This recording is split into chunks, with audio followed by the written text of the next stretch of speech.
Hello everyone and welcome to the Scuffed Kitchen. Today we will be making a base recipe for the best brown sauce in existence. Sometimes when you cook meats or veggies, there aren't enough juices to make a proper pan sauce out of it. And this is where this generic recipe comes in. Just make the sauce, as I will show you, freeze it in portions and you'll always have something delicious to pour over your dishes.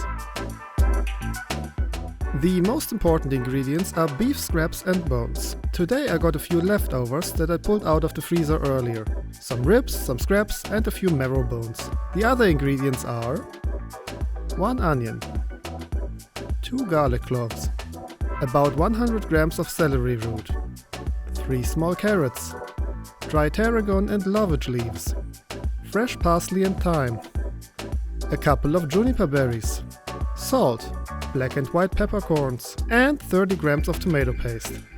Lastly, about 250 ml of dry red wine. You also need a bit of plain white flour to thicken the sauce, but I forgot to film that part.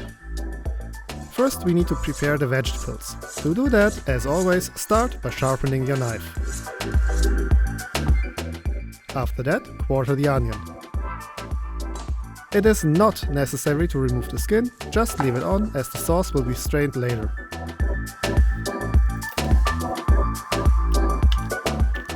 Next, generously peel the celery root and cut it into chunks.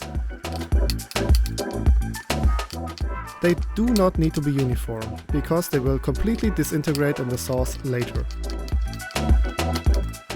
Lastly, peel and cut up the carrots as well.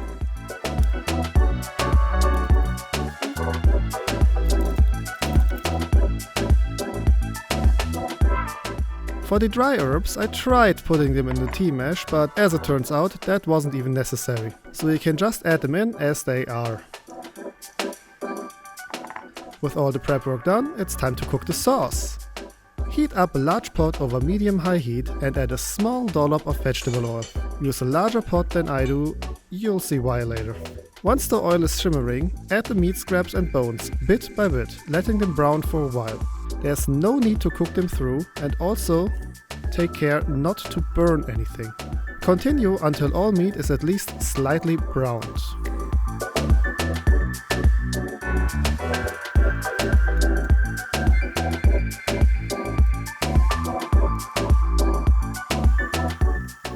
Scrape up all the tasty bits from the bottom of the pot occasionally.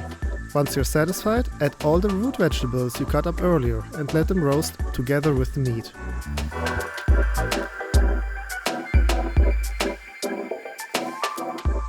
A few of the juices will begin to pool up at the bottom. That's the signal to add the tomato paste and 1 generous tablespoon of white flour.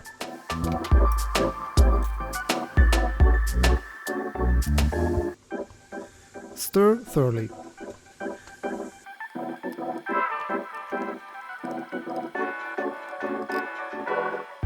When everything is mixed up, you can slowly but surely add water and the wine, stirring constantly.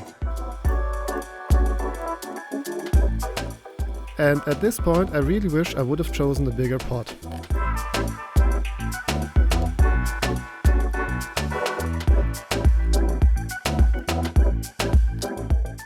Once all of the wine has been added and the water has been used to top everything up, add the juniper berries, peppercorns, salt and the herbs.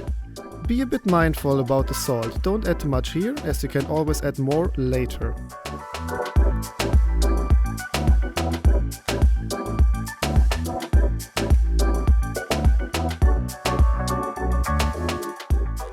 Bring everything to a boil, then reduce to a simmer and let it cook gently for 2 hours without a lid. During that time you will see some scum form at the top. Use a ladle or spoon to remove it as much as possible before it dissolves into the sauce again. Stir occasionally.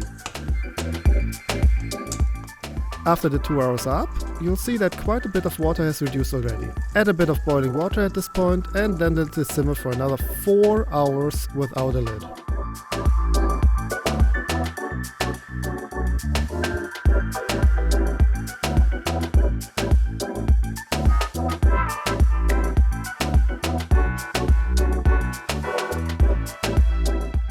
After that, bring it to a boil once more and let it cool down just a bit so you can handle it safely. Look at how much the sauce has reduced. All the great flavors are now highly concentrated. The next step is to strain all the hard bits out, so all that's left is this delicious brown sauce. For that, place a strainer over a pot and slowly pour the liquid through it. If the strainer becomes too crowded, remove the bones and meat, then discard them.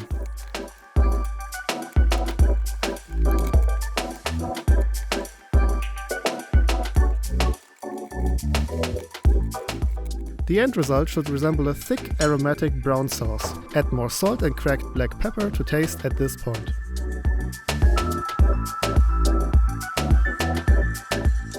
I wasn't satisfied with the consistency, so I opted to thicken the sauce by adding more flour. To do so, mix 20 grams of all-purpose flour with enough water to create a liquid consistency. Then, while stirring vigorously, add the slurry to the sauce.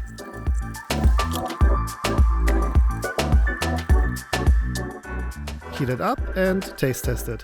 Once the sauce is able to coat the back of the spoon with ease, it's done.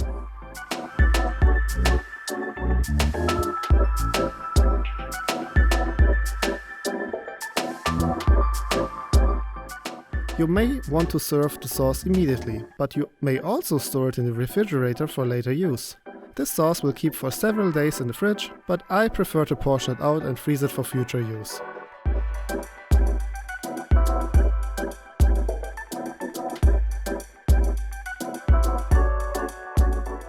And there you have it. Please let me know your thoughts in the comments down below. And don't forget to like and subscribe before you leave.